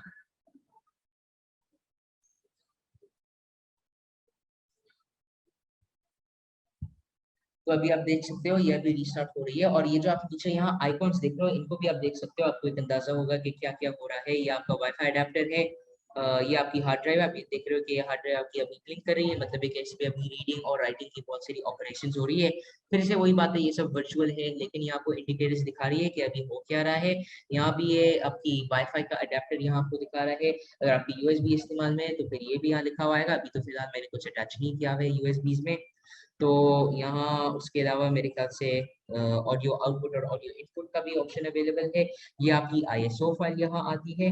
फिर यहाँ आपकी शेयर्ड फोल्डर्स आती है। अगर आपके पास मल्टीपल वर्चुअल मशीन है तो आप उनका फाइल या फोल्डर्स को एक में ही शेयर कर सकते हो, एक ही हार्ड ड्राइव बना के उन सब में से शेयर कर सकते हो। ये भी एक पॉसिबिलिटी है, जिसको मेरे ख्याल से आई थिंक पार्टीशनिंग भी एक और वर्ड होगा इस्तेमाल करने के लिए। तो ये बेसिकली आपका पार्टीशन करता है। फिर उसके बाद आपकी वीडियो मेमोरी 16 MB है, तो सिर्फ आपकी ग्राफिक्स का प्रोसेसिंग पावर है कि कितना है। तो बाय डिफॉल्ट 16 MB को यूज करता है, इसको ऐसे ही रहने दो। तो इसमें कोई फोटोशॉप की वीडियो एडिटिंग तो करनी नहीं है, क्योंकि जाहिर सी बात है वो तो विंडोज के लिए है, तो इसमें हम इसको ऐसे ही छोड़ सकते हैं। फिर उसके बाद यहाँ रिकॉर्डिंग भी आप इसके डायरेक्ट इसमें बिल्ट इन रिकॉर्डिंग फीचर है, अगर आपको सिर्फ इसी को ही रिकॉर्डिंग करनी है तो। और फिर यहाँ कुछ और चीजें बताया गया है सीपीयू और रैम और सबके बारे में। इसका एग्जीक्यूशन इंजन है, ये वर्चुअल मशीन का एग्जीक्यूशन इंजन है, ये AMD का एग्जीक्यूशन इंजन को यूज कर रहा है। तो एक नेस्टेड पेजिंग है, अनरिस्ट्रिक्टेड एग्जीक्यूशन, ये सब को आपको पता होने की जरूरत नहीं है। ये सब मैं आपको ऐसे ही दिखा रहा हूँ कि इसमें ये आइकॉन्स अवेलेबल है जिसमें से आप चीजें देख सकते हो। फिर ये कुछ ऐसी चीजें यहाँ लिखा हुआ है। अब ये आप सोच रहे होगे कि ये जो मेरा माउस है, मेरा माउस आई थिंक देख सकते हो, ये माउस इस कंप्यूटर का है, वर्चुअल मशीन का नहीं है। तो ये वर्चुअल मशीन में मेरे सारे क्लिक्स और सब कैसे जा रहे हैं, इसको बोलते हैं ऑटो रजिस्टरिंग। तो इसकी जो फीचर है वो बिल्ट इन यहाँ आती है। तो जो भी आपके पास यहाँ लोगो होती है, एक्चुअली इसका नाम है माउस इंटीग्रेशन या MI। तो माउस इंटीग्रेशन अगर ऑन है तो ऑटोमेटिकली आपका माउस को डिटेक्ट करेगा जब भी यहाँ आप अपनी इस विंडो के ऊपर होवर कर रहे हो, तो वो डिटेक्ट करेगा कि आप वर्चुअल मशीन के अंदर ही क्लिक कर रहे हो, वरना फिर आपका नॉर्मल कंप्यूटर ही कंट्रोल हो रहा है। और फिर आखिरी वाला है indicates whether the host keyboard is captured by the guest OS और नॉट। मतलब है कि ये जो आपकी बिल्ट इन कीबोर्ड है, ये जो आपकी लैपटॉप या कंप्यूटर की कीबोर्ड है, यहाँ डिटेक्ट हो रही है या नहीं। तो बाय डिफॉल्ट ये यहाँ डिटेक्ट हो रही है। आप देख सकते हो कि इस ग्रीन एरो का मतलब है कीबोर्ड इज कैप्चर्ड, मतलब है कि मेरी कीबोर्ड चल रही है।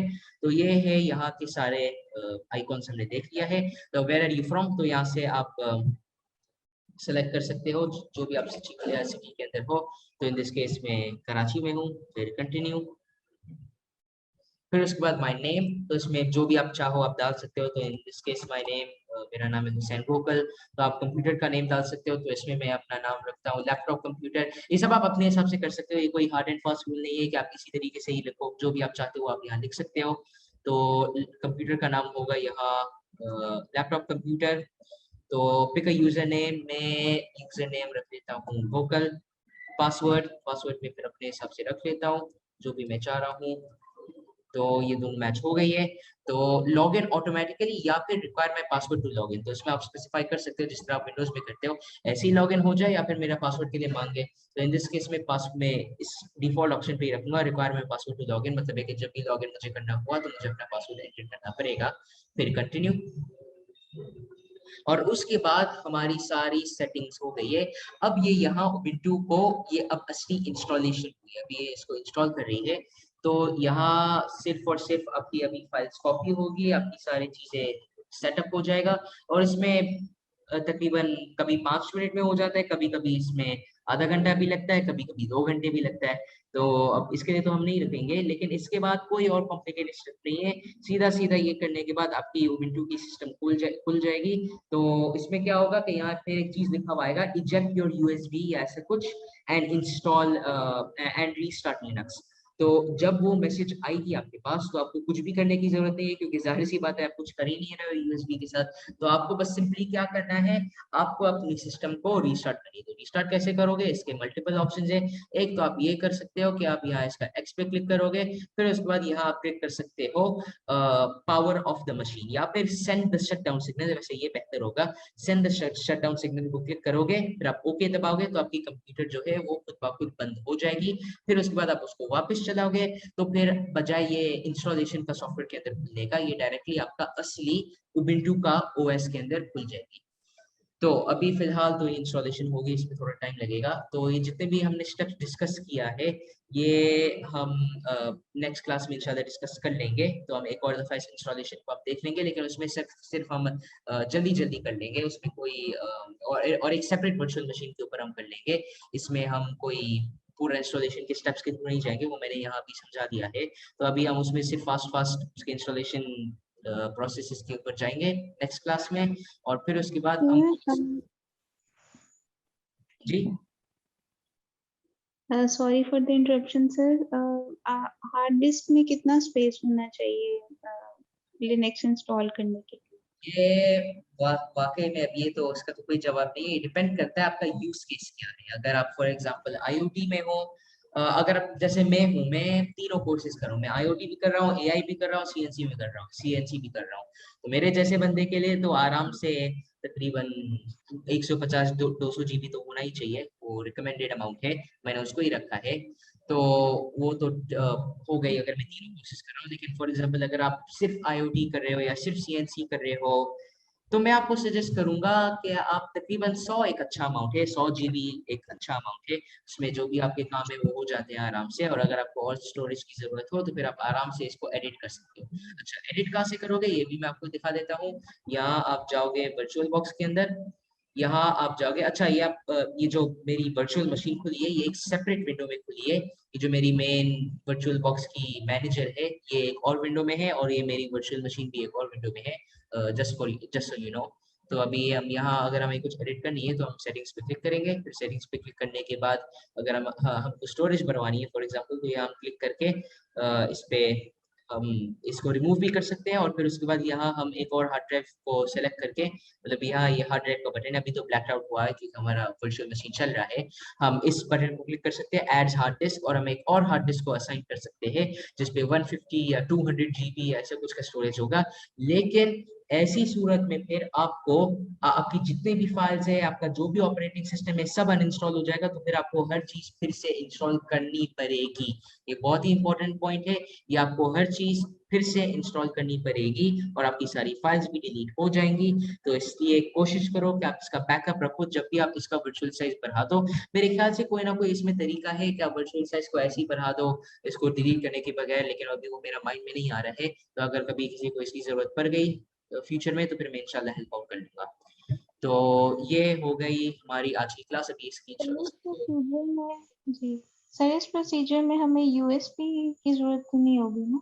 नहीं, वो मैं बोल रहा था कि अगर आप फॉर एग्जांपल ड्यूल बूट कर रहे हो, या फिर अगर आप विंडोज को हटा के जैसे सिर्फ और सिर्फ आप लिनक्स इंस्टॉल करना चाह रहे हो बगैर वर्चुअल मशीन का अपनी असली कंप्यूटर के ऊपर, तो फिर आपको यूएसबी जाहिर सी बात है कि इंस्टॉल करनी पड़ेगी। इसका वजह ये है कि अभी तो जो हमने किया है वो हमने एक तरह से एक वर्चुअल यूएसबी बना लिया है जो हमने इस वर्चुअल कंप्यूटर के अंदर लगा दिया है, और फिर उस वर्चुअल यूएसबी के अंदर हमने अपना आईएसओ फाइल को डाल के इस वर्चुअल कंप्यूटर के अंदर हमने इंस्टॉल कर ली। तो ये बेसिकली एक वर्चुअल एग्जांपल है या एक वर्चुअल तरीका है वही चीजें करने के लिए जो हम रियल लाइफ में करते हैं एक नॉर्मल कंप्यूटर के साथ, लेकिन ये सब वर्चुअल हो रही है। और फिर इसका फायदा क्या है, आप आसानी से हर चीज को डिलीट करके रीइंस्टॉल कर सकते हो, इसको हटा के कोई और चीज डाल सकते हो।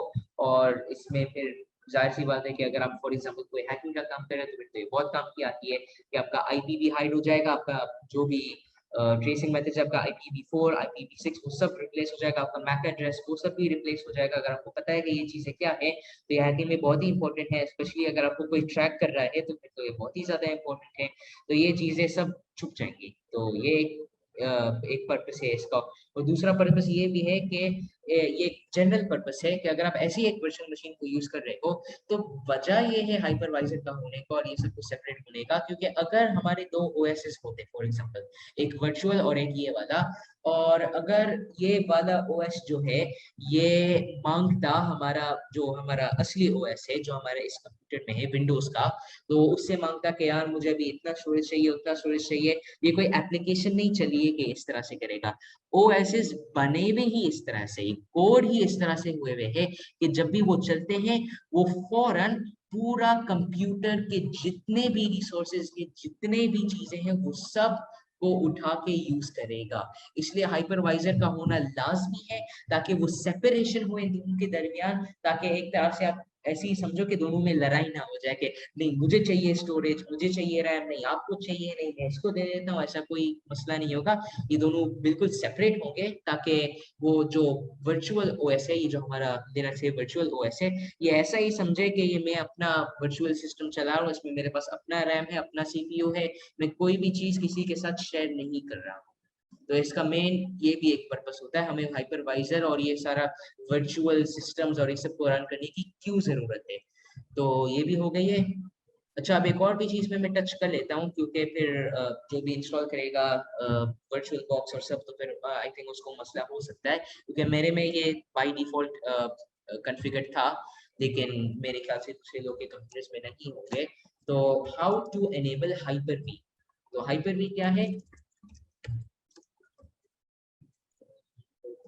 तो हाइपर, ये जो आपका क्या बोलते हैं इसको, ये आपका जो हाइपरवाइजर है, तो ये जो हाइपरवाइजर होती है इसका जो सेटिंग होती है ये आपको एनेबल करनी पड़ती है। आपका जो इसको बोलते हैं, जो आपका मेन ऑपरेटिंग सिस्टम बोला जाता है, जिसके ऊपर आपके वर्चुअल मशीन चलते हैं, उसको बोलते हैं होस्ट ऑपरेटिंग सिस्टम। और जो आपके वर्चुअल मशीन होते हैं उनको बोलते हैं गेस्ट ऑपरेटिंग सिस्टम। तो मैं भी इन्हीं टर्म्स को ही आगे लेके चलूंगा। तो होस्ट ऑपरेटिंग सिस्टम है आपकी ये जो मैं अभी विंडोज चला रहा हूँ, और गेस्ट ऑपरेटिंग सिस्टम है आपकी ये जो भी लिनक्स चला रहे हो, विंडोज चला रहे हो, जो भी आप वर्चुअल मशीन के अंदर चला रहे हो, वो सब आपकी गेस्ट ओएस है। तो आपकी जो होस्ट ओएस है उसमें आपको सबसे पहले हाइपर-वी मतलब एक हाइपरवाइजर को एनेबल करनी पड़ेगी। तो इसका तरीका क्या है, आप डायरेक्टली सर्च कर सकते हो हाउ टू एनेबल हाइपर-वी। तो यहाँ एक पूरा इसका दिया हुआ है कि आपको कैसे करना है। इसका सबसे आसान तरीका तो यही है कि आप सेटिंग्स के अंदर जाओ, आप सर्च करो एप्स एंड फीचर्स के लिए। से विंडोज एप्स फीचर्स यहाँ, तो यहाँ से फिर आप सेलेक्ट करोगे प्रोग्राम्स एंड फीचर्स। अगर आपके पास राइट सर जी बैकएंड के लिए भी प्लीज बता दें, मतलब कोई बैकअप जो हमारा हो कि हम अपनी जो विंडोज पे फाइल्स हैं, स्क्रीनशॉट्स हैं, उनको सेव कर। बैकअप से मेरे ख्याल से आपका मतलब होगा कि जो भी आपके लिनक्स पे फाइल्स हैं इनको अगर आपको बैकअप करनी हो। जी सर। अच्छा, तो इसका भी एक तरीका है। फिर से वही बात है कि मैंने कब से किया नहीं है तो मेरा ज़हन से अभी ये भूल रहा है, लेकिन यस इसका एक तरीका मौजूद है कि आप इसको खोल के अपनी सारी फाइल्स को ट्रांसफर कर सकते हो अपनी होस्ट ओएस के अंदर। लेकिन इसका भी एक ज़्यादा आसान तरीका मैं वैसे यही रिकमेंड करूँगा कि अगर आपको कोई ऐसी चीज़ करनी होगी तो फिर आप डायरेक्टली अपने एक यूएसबी को प्लग इन कर सकते हो और आप अपना वर्चुअल मशीन में उसको डिटेक्ट कर सकते हो और सारे फाइल्स को आपने कॉपी कर ली। फिर कॉपी करने के बाद आपने उसको इजेक्ट करने के बाद फिर से रीप्लग कर ली, इस दफा अपना होस्ट ओएस के अंदर, और वो जितने भी आपके पास गेस्ट ओएस की फाइल्स है वो अब आपकी होस्ट ओएस के अंदर आ गई है। तो ये भी एक ऑप्शन है। ये वैसे सबसे सर क्लाउड ऐप में भी कर सकते हैं, जैसे ड्रॉपबॉक्स में अगर हम करना चाहें। जी वो तो सब हो ही सकता है। वो तो वैसे वो तो फाइल्स के लिए इस्तेमाल होगी, इसलिए मैंने वो रिकमेंड नहीं किया है, क्योंकि आप गूगल ड्राइव में थोड़ी कोई मतलब आप अपना ओएस को अपलोड करोगे तो मतलब बहुत लोग ऐसे करते नहीं है। कर भी सकते हो, इसमें कोई ऐसा मसला नहीं है, लेकिन ये कॉमन नहीं है और इसलिए भी अच्छा आइडिया नहीं है क्योंकि गूगल ड्राइव जाहिर सी बात है कि आपका अपलोड और डाउनलोड स्पीड्स में बहुत टाइम लगाएगा। अगर आपका इंटरनेट फास्ट नहीं है तो जाहिर सी बात है बहुत टाइम लगाएगा। और अगर आपके पास बहुत ही ज्यादा फाइल्स होंगे, बहुत ही ज्यादा फाइल्स होंगे, तो फिर तो जाहिर सी बात है कि अगर आपके पास फ्री गूगल ड्राइव है तो फिर उसमें मुश्किल से 15 GB की लिमिट मिलेगी। ड्रॉपबॉक्स में मेरे ख्याल से ज्यादा भी अगर आप ऑफर भी ले दो तो आपको फ्री ऑफर मतलब तो आपको 50 GB मिलती है, और मेरे ख्याल से एक मेगा के नाम से भी एक ऑप्शन है, उसमें भी आपको 50 GB तक की मिलती है। तो अगर उसमें आपका काम पूरा हो जाता है और अगर आप ये करना चाहते हो, आपको डाउनलोड और अपलोड स्पीड से मसला नहीं है, जरूर करो, इसमें कोई मसला नहीं है। लेकिन अगर अपलोड और डाउनलोड स्पीड थोड़ा मैटर करता है, अगर आपका इंटरनेट फास्ट नहीं है, जो मेजोरिटी लोगों का यही सिचुएशन है, तो फिर जाहिर सी बात है कि USB थोड़ा बेहतर ऑप्शन रहेगा। अच्छा, तो ओके। यहाँ अभी तकरीबन 3 मिनट 50 सेकंड्स रह गए हैं। तो अच्छा, मैं हाइपर-V के बारे में बता रहा था। तो यहाँ आप सबसे पहले जाओगे एप्स एंड फीचर्स के अंदर, तो आप सर्च करोगे एप्स एंड फीचर्स, ये जो सिस्टम सेटिंग्स में यहाँ आ रही है। फिर उसके बाद आप इस सेटिंग्स का इस मेन्यू के अंदर जाके आप यहाँ से फुल स्क्रीन करके आपको एक चीज दिखेगी, related settings programs and features. तो आप इसके अंदर जाओगे। फिर इसमें जाने के बाद यहाँ आपके पास बहुत सारे प्रोग्राम्स मौजूद है। तो यहाँ फिर उसके बाद आप जाओगे इसके अंदर टर्न विंडोज फीचर्स ऑन और ऑफ, और उसके बाद फिर आप यहाँ आपके पास एक पूरा लिस्ट दिया हुआ है बहुत सारी चीजें का। और फिर उसके बाद यहाँ आप देख सकते हो, यहाँ दिया हुआ है एक हाइपर-V का फोल्डर, और फिर उसके अंदर जितने भी फोल्डर्स है वो सब टिक हुए हैं, और आपको भी यही करना है।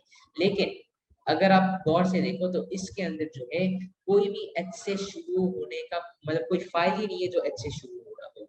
तो अब यहाँ आप क्या करेंगे, इसका वजह ये है कि ये जो डॉक्यूमेंट है, जो आर्टिकल है, ये थोड़ा पुराना है, ये तकरीबन 2019 का है। लेकिन अभी जो लेटेस्ट विंडोज की अपडेट आई है कुछ महीने पहले, उसमें क्या हुआ है कि इसका नाम चेंज हो गया है। बजाय हाइपर-V का अब इसका नया नाम है, यहाँ आपको दिख रही होगी, विंडोज हाइपरवाइजर प्लेटफॉर्म। तो आप क्या करोगे, आप इस पूरी चीज को टिक करोगे। तो सबसे पहले तो आप इसको टिक करोगे। फिर उसके बाद मैं ये भी आपके लिए रिकमेंड करूंगा कि ये जो यहाँ लिखी हुई है वर्चुअल मशीन प्लेटफॉर्म, तो लिखा हुआ है enables platform support for virtual machines, तो मैं एक रिकमेंड करूंगा कि आप इसको भी टिक करो। तो ये नंबर 2। फिर नंबर 3, ये जो यहाँ लिखी हुई है विंडोज सबसिस्टम फॉर लिनक्स, तो ये बहुत ही ज्यादा काम आएगा जब हम डॉकर को रन करेंगे, तो इसलिए ये इंस्टॉल करना मतलब लाजिम है। तो इसलिए आप इसको भी टिक कर लो। तो यहाँ हमने टिक कर लिया है virtual machine platform, Windows hypervisor platform और विंडोज सबसिस्टम फॉर लिनक्स। तो इन सबको टिक करने के बाद आप ओके का बटन प्रेस करोगे, तो फिर ये सारे रिक्वायर्ड फाइल्स के लिए सर्च करेगा, सारे चीजें को अप्लाई करके चेंज करेगा। फिर यहाँ लिखा हुआ है Windows needs to reboot your PC to finish installing the requested changes, तो ये मैं भी कर लेता हूँ डोंट रीस्टार्ट, तो अब बाद में इंशाल्लाह मैं इसको रिस्टार्ट कर लूंगा। तो फिर हाइपर-V यहाँ एक्टिवेट हो जाएगा। तो आपने देखा होगा कि जितने भी यहाँ चीजें लिखे हुए थे हाइपरवाइजर का, मतलब जितने भी फोल्डर्स थे जो मैंने अभी टिक किया, उनमें से कोई भी फोल्डर्स मेरा टिक नहीं हुआ था। अगर ऐसा है तो फिर मेरा वर्चुअल मशीन चल कैसे रहा है, जरूर कोई ना कोई तो सवाल आया ही होगा दिमाग में कि अगर ये इतना नेसेसरी है कि डायग्राम के अंदर भी लिखा हुआ है कि भाई हाइपरवाइजर की जरूरत है, तो फिर यहाँ क्यों नहीं मौजूद है इसके अंदर। इसका सिंपल वजह ये है कि मेरा जो कंप्यूटर है वो एक एक्सेप्शनल केस है, इसका रैम और इसका जो सीपीयू पावर है वो काफी ज्यादा हाई है। तो इसकी वजह से हाइपरवाइजर जो है वो एक एक्स्ट्रा हेल्पर की तरह है ये सारे रिसोर्स सेपरेशन करने के लिए। लेकिन अगर आपके पास एक बहुत ही पावरफुल सीपीयू है या बहुत ही पावरफुल बहुत ही ज्यादा रैम है आपके पास, तो फिर आपको इस एक्स्ट्रा हेल्प की जरूरत नहीं है। सीपीयू में इतना ताकत मौजूद है बिल्ट इन कि वो इन सारी सेपरेशंस को खुद ब खुद मैनेज कर सकें। तो इसका मैं आपको एग्जांपल भी दिखा सकता हूँ, अगर कर भी सकता है सीपीयू ये, लेकिन इसका मतलब ये तो खैर नहीं है कि ये आप ऐसा ही करो या ये ही रिकमेंडेड है, क्योंकि आप देख सकते हो यहाँ कि मेरा भी मेमोरी तकरीबन 64% इस्तेमाल हो रही है, तो उसमें से इतना कुछ इस्तेमाल नहीं हो रहा है वर्चुअल बॉक्स में से। लेकिन अभी तो फिलहाल सिर्फ इंस्टॉलेशन ही हो रही है, अगर इंस्टॉलेशन के अलावा कुछ और प्रॉपर टास्क कर रहे होते, वेब ब्राउजिंग भी अगर कर रहे होते, तो आराम से इसका मेमोरी का यूसेज बढ़ जाता, तकरीबन 800 MB 1 GB ऐसा कुछ, और सीपीयू का भी जो यूसेज है वो बहुत ही ज्यादा बढ़ जाता। तो फिर सीपीयू और मेमोरी पे बहुत ज्यादा लोड बढ़ जाता है अगर आप अपना हाइपरवाइजर को यूज नहीं करते हो। लेकिन फिर से मैं यही कहूंगा, ये फीचर सिर्फ और सिर्फ बहुत ही हाई एंड कंप्यूटर्स जैसे ये कंप्यूटर में अवेलेबल है। तो मैं तो यही रिकमेंड करूंगा, चाहे आपका हाई एंड हो चाहे आपका बिल्कुल लो एंड का लैपटॉप हो, आप ये सेटिंग जरूर एनेबल करो। और अगर आपके पास ये एनेबल ये ऑप्शन मौजूद ही नहीं है, तो इसका मतलब ये है कि आपके पास इस लैपटॉप में जो आपका सीपीयू या लैपटॉप है उसमें आपके पास सपोर्ट नहीं है, बिल्ट इन सपोर्ट नहीं है हाइपरवाइजर और ये सारे वर्चुअल प्लेटफॉर्म्स का। तो फिर उस सूरत में आप ट्राई कर सकते हो, अगर चल जाते तो बहुत ही अच्छी बात है, अगर नहीं चलता है तो फिर हमारे पास तो कोई सॉल्यूशन नहीं है, फिर आपको लेना ही पड़ेगा कोई और लैपटॉप, या आपको कोई और लैपटॉप रेंट पे लेके उसको चलानी पड़ेगी, या फिर आप जैसे कोई AWS पे या क्लाउड के थ्रू आप कोई इंस्टेंस को लेके उसके ऊपर वर्चुअल मशीन चला सकते हो अगर चल जाता है। कि उसमें भी एक क्वेश्चन मार्क है, क्योंकि बहुत सारे AWS के जो इंस्टेंसेस होते हैं, बहुत सारे जो उनके टूल्स होते हैं, वो सब खुद ही वर्चुअलाइज होते हैं। तो आप एक वर्चुअल इंस्टेंस के ऊपर दूसरा वर्चुअल इंस्टेंस नहीं लगा सकते हो, अभी तक इतना टेक्नोलॉजी नहीं आया है, लेकिन इंशाल्लाह फ्यूचर में भी ये हो सकेगा। तो जो स्केलेबिलिटी है हमारी कि एक मशीन से हम बहुत सारे OSs बना सके, ये डबल या ट्रिपल हो जाएगी। तो हमारा जो ओवरऑल जो एफिशिएंसी है पूरी दुनिया में कंप्यूटर्स का, वो भी खुद ब खुद बढ़ जाएगा। तो Hyper-V i5 पे हो सकती है, इंशाल्लाह हो सकती है। मैंने यही रिकमेंडेशन दी है कि i3 7th जनरेशन प्लस और 8 GB रैम प्लस, अगर आपके पास ये सेटिंग्स हैं और आप विंडोज 10 चला रहे हो तो उम्मीद है कि आपके पास ये सेटिंग्स सारे होंगी और आपको कोई इतना मसला नहीं होगा वर्चुअल मशीन चलाने में। और i5 में तो इंशाल्लाह आपको बिल्कुल भी नहीं होगा, लेकिन फिर भी मैं वही बोलूंगा, मैं कुछ कंफर्म नहीं कर सकता हूँ। तो आप ये सारे स्टेप्स को जरूर ट्राई कर लो अपने PC के ऊपर। अगर कोई भी मसला आता है तो आप मुझे WhatsApp ग्रुप के ऊपर बता सकते हो। कोई भी आपको जो भी मैंने चीजें डिस्कस किया, अगर वो आपकी स्क्रीन पे नहीं दिख रही हो, आपकी CPU पे कुछ और दिख रही हो, आप मुझे बता देना, तो इंशाल्लाह हम इसको मिलकर रिजॉल्व कर सकते हैं। तो आज की क्लास यहाँ खत्म हो जाती है। तो किसी को भी कोई सवाल है, वरना फिर हम खत्म कर लेते हैं।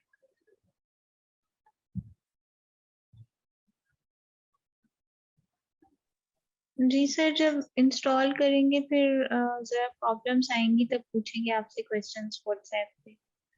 जी बिल्कुल, वो तो कोई मसला नहीं है, और बहुत सारे YouTube पे भी वीडियोस अवेलेबल है जो आप जैसे रेफरेंस के लिए भी यूटिलाइज कर सकते हो। तो उनका भी मेथड और मेरा भी जो मेथड है वो तकरीबन सेम ही है, कोई इतना फर्क नहीं है। हाँ, ये हो सकता है कि कुछ वो जो मैं OV फाइल या VBox फाइल के बारे में बात कर रहा था, कि जो आपको फिर ISO फाइल की बजाय आप वो फाइल को इंस्टॉल करते हो, डायरेक्टली आप इसमें इंपोर्ट कर सकते हो, तो बजाय न्यू का बटन को यूज करने का, तो यहाँ ये जो न्यू की बटन यहाँ दी हुई है, बजाय इसको यूटिलाइज करने का वो ऐड का बटन को इस्तेमाल करेंगे एक नया इंस्टेंस को डालने के लिए। ये भी हो सकता है, लेकिन जनरली जो मेथड में यूज कर रहा हूँ वो तकरीबन सेम ही है, तो कोई ऐसा डिफरेंस नहीं है। और हाँ, ये भी बता देता हूँ कि मैं खुद भी देख लेता हूँ, ये अगर यहाँ भी चल जाता है फुल स्क्रीन मोड, तो ये आप देख सकते हो कि जब मैं फुल स्क्रीन मोड पे करता हूँ तो भी ये जो आपकी विंडो है, जो आपकी OS की विंडो है, ये बहुत ही छोटी है। तो इसको, यही असल में वही मसला है जिसकी वजह से मैंने एक्सटेंशन पैक को रिजॉल्व किया है, लेकिन तो भी आपको कुछ एक्स्ट्रा स्टेप्स करनी पड़ेंगी ताकि आपका भी पूरा फुल स्क्रीन हो जाए। अभी तो सिर्फ इतना छोटा सा स्क्रीन ले रहा है, तो पूरा फुल स्क्रीन करने के लिए आपको कुछ एक्स्ट्रा स्टेप्स करने पड़ेंगे। तो अगर कोई चाहता है तो फिर आप मुझे व्हाट्सएप ग्रुप पे बता दो, तो फिर मैं एक वीडियो भी सेंड कर लूंगा कि आप ये सब सेटअप कैसे कर सकते हो, फुल स्क्रीन कैसे कर सकते हो अगर आप चाहते हो तो। यस सर, प्लीज कर दीजिएगा। ठीक है, सही है। ठीक है, तो अगर और कोई सवाल है किसी के पास?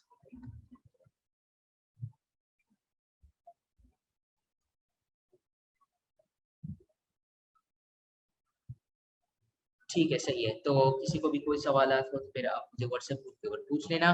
तो अभी हम यहाँ मीटिंग एंड कर लेते हैं, और इंशाल्लाह मैं पिछला लेक्चर जो है, जो मैं अपलोड करना भूल गया था, मैं उसको भी और इस लेक्चर को भी इंशाल्लाह मैक्सिमम कल तक मैं अपलोड कर लूंगा। ठीक है, अल्लाह हाफिज।